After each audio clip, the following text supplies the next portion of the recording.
July 4న Alluri Sitaramaraju 128వ జయంతిని ప్రభుత్వ పర్వదినంగా నిర్వహించనున్నారు. దానికి అనుసంధానంగా అనకాపల్లి జిల్లా గొలుగొండ మండలంలోని కృష్ణదేవిపేట అల్లూరి స్మారక పార్కులో ఏర్పాట్లను స్పీకర్ చింతకాయల అయ్యన్న పాత్రుడు స్వయంగా పర్యవేక్షించారు.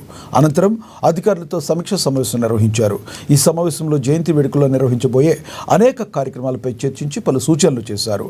అల్లూరి 128వ జయంతిని ప్రభుత్వం అధికారికంగా అత్యంత ఘనంగా నిర్వహించుకోవాలని, ఈ వేడుకలను అల్లూరి అభిమానులు, గ్రామ ప్రజలు, పెద్దలు, రాజకీయ పార్టీలకు అతీతంగా అందరూ కలిసి వేడుకగా నిర్వహించుకోవాలని అయ్యన్న పాత్రుడు పేర్కొన్నారు.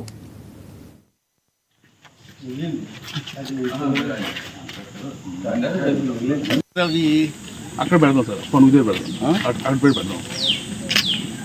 పెట్టడం కావాలా?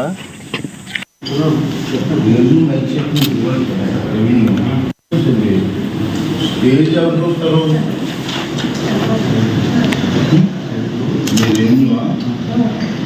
పేరు మైక్ సెట్ సై